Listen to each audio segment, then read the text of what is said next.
반짝이는 조명, 끝없이 돌아가는 슬롯머신, 환호와 탄식이 번갈아 쏟아지는 장소. 이곳은 국내 유일의 내국인 카지노, 정선의 강원랜드입니다. 강원랜드는 석탄 산업이 내리막길을 걷자 폐광 지역 경제를 되살리기 위해 국가가 주도해 만든 국내 최초의 합법 카지노죠. 국내에서 카지노를 즐길 수 있게 되었다는 말에 2000년 문을 열자마자 일대 교통이 마비될 정도로 관광객이 폭증했고 숙박업소, 식당, 상점에도 손님이 몰리며 지역 경제는 빠르게 활기를 되찾았습니다. 하지만 그 화려한 불빛 뒤로 어두운 그림자는 점점 더 짙어지고 있었는데요. 도박 중독자와 노숙자가 급증하고 도박빚에 쫓겨 성매매를 하거나 스스로 목숨을 끊는 사람들도 생겨났습니다. 희망의 도시는 점점 사기와 절도, 강도가 판치는 범죄의 온상이 되었죠. 그렇다면 도대체 왜 이곳은 이렇게 변해버린 걸까요? 그 이유에 대해서 지금부터 저와 함께 아주 쉽고 간단하게 알아보겠습니다.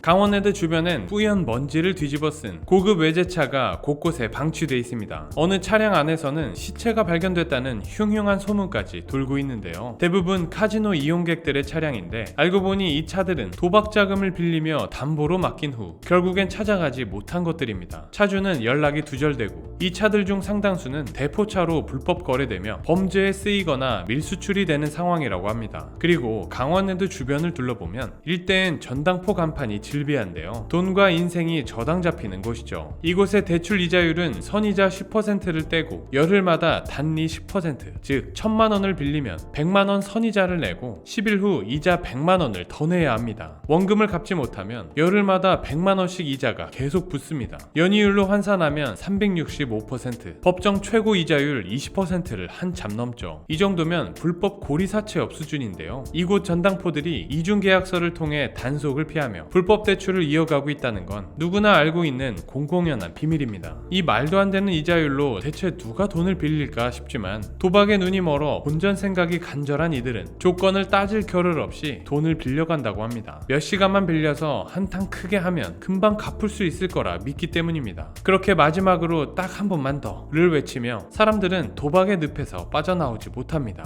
이제 전당포를 나와 다른 곳을 둘러보면요. 이 일대에 전당포 다음으로 많은 건 바로 쪽방. 방을 여러 개 크기로 나눠 한 사람이 겨우 들어갈 만한 좁은 공간의 주거 형태입니다. 도박 중독으로 카지노 주변을 떠나지 못하고 이런 쪽방에서 장기 체류하고 있는 사람들을 카지노 노숙자, 카지노 앵벌이라고 부릅니다. 이들은 도박으로 재산을 탕진하고 쪽방과 찜질방, 무료 급식소를 전전하는 신세죠. 카지노의 입장에 다른 사람의 자리를 맡아주고 대리 베팅을 해주거나 고리 사채업자와 손님을 연결해주며 꽁지를 받아서 카지노 앵벌이라고 불린다고 해요. 그리고 이들은 이렇게 작은 돈을 마련해서 또다시 베팅에 나섭니다. 인생을 역전할 기회가 찾아올 거라는 희망을 품고 말이죠. 그런데 여기 더 심각한 사례도 있습니다. 일부 여성 중독자들은 도박 자금 마련을 위해 해서는 안 될 매매도 한다는데요. 카지노 입장료만 줘도 이 매매를 하는 여자들도 있다는 소문까지 나도는 실정. 물론 지금은 이렇게 타락했어도 이들 중엔 왕년의 엘리트였거나 중소기업 사장이었다는 인물들이 많습니다. 하룻밤에 몇 억을 따고 잃고 그러다 돈과 인생을 모두 카지노에 갖다 바치게 된 사람들입니다. 한탕 크게 해 돌아간다는 게 십수년째 떠나지 못하고 있죠. 그리고 이렇게 한없이 타락한 이들의 말로 또한 좋지 않습니다. 단칸방에서 쓸쓸히 고독사하기도 하고요. 스스로 목숨을 끊는 경우도 많은데요. 정선군에서 스스로 목숨을 끊는 이들의 비율은 전국의 2배 수준이라는 통계도 있습니다. 정말 충격적이죠. 어디서 시신이 발견됐다거나 도박 자금을 잃은 사람이 전당포에서 강도짓을 했다는 뉴스가 잊을만 하면 나오는 상황. 게다가 강원랜드 출입만으로 성에 안 차는 사람들은 판돈이 더 큰 인근의 불법 사행 게임장을 찾고 브로커를 통해 해외 원정 도박까지 떠납니다. 이처럼 강원랜드는 현재 각종 사회적 부작용을 낳고 있지만 사실 그 시작은 희망과 기회에서 출발했습니다. 지금 보고 계시는 영상이 유익하시다면 구독, 좋아요 부탁드립니다.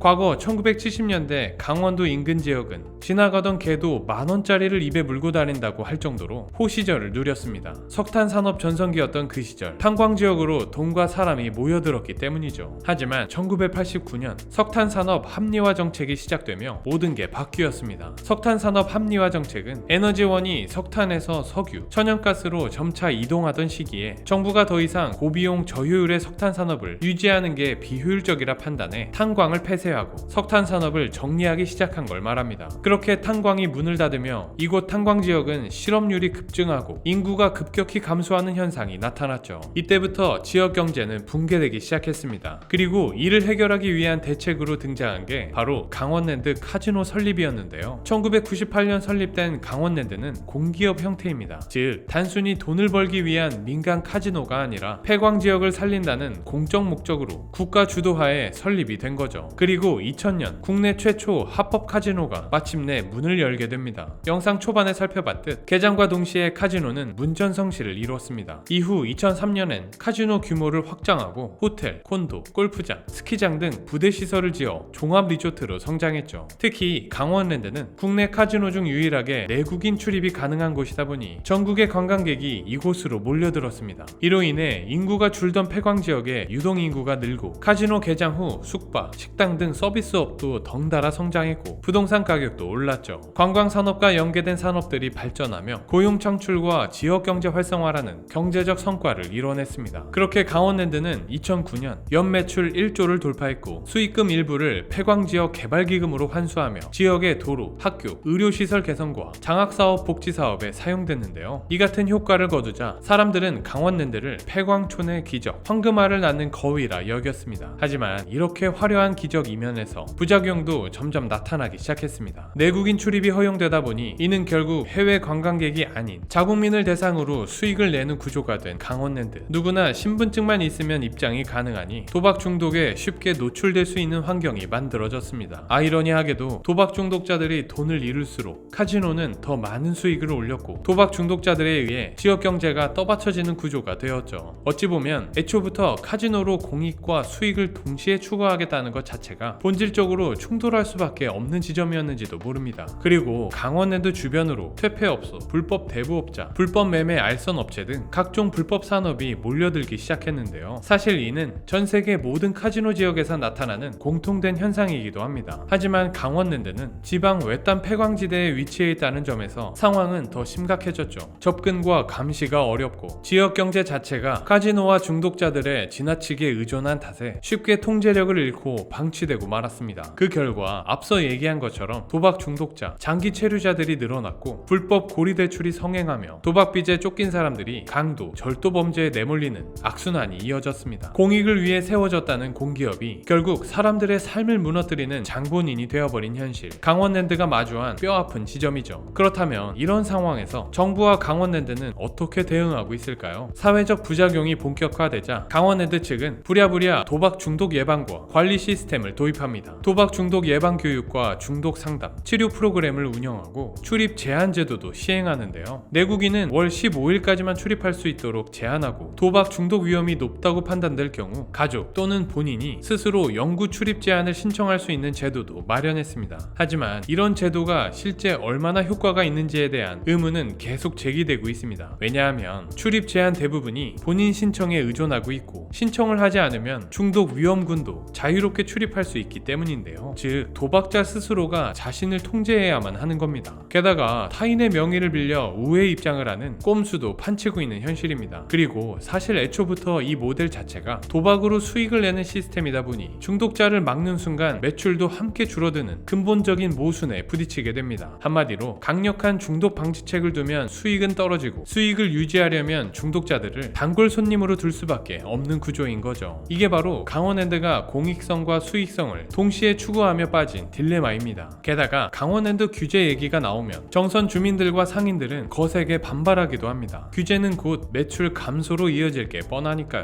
이러한 상황에 정치권에서도 지역 민심 악화를 우려해 강도 높은 개혁이나 규제를 쉽게 밀어붙이지 못하고 있습니다. 이런 비판 속에서 강원랜드 측은 도박 외에 스키장, 공연장, e스포츠 등 다양한 콘텐츠를 확대하며 수익 모델을 다각화하려는 움직임을 보이고 있는데요. 하지만 아직은 가시적인 성과를 내지는 못하고 있습니다. 현재 강원랜드 전체 매출의 80% 이상은 여전히 카지노에 집중돼 있고 비카지노 매출 비중은 최근 3년간 14%대에 머물고 있는데요. 이런 가운데 최근엔 또 하나의 위협이 겹쳤습니다. 코로나19 팬데믹 기간 동안 불법 온라인 도박 시장 규모가 폭발적으로 팽창한 것이죠. 이제 클릭 한 번이면 침대 위에서도 지하철에서도 언제든지 베팅이 가능한 시대죠. 즉 사람들은 굳이 정성까지 가지 않아도 더 빠르고 더 자극적인 도박 환경에 쉽게 접속할 수 있게 됐습니다. 그 사이 강원랜드는 더 이상 유일한 도박장도 일확천금을 꿈꾸는 자극적 공간도 아닌 넓은 곳이 되며 점점 설 자리를 잃어가는 중이죠. 사회적 부작용은 남은 채 젊은 고객은 온라인으로 떠나고 있고, 이대로라면 강원랜드는 일부 연로한 도박 중독자들에 의존한 채 서서히 무너져 결국 변방의 카지노로 남게 될지 모릅니다. 결국 장기적인 구조적 변화가 불가피한 상황. 강원랜드는 최근 2032년까지 비카지노 부분 매출액을 30%까지 끌어올리겠다는 목표를 제시했습니다. 도박 외에도 다양한 즐길거리를 확대하고 해외 관광객 유치에도 본격적으로 힘쓰겠다는 계획을 밝혔는데요. 과연 강원랜드는 도박 중독자에게 의존해온 수익 구조에서 벗어나 지속 가능한 성장을 만들어낼 수 있을까요?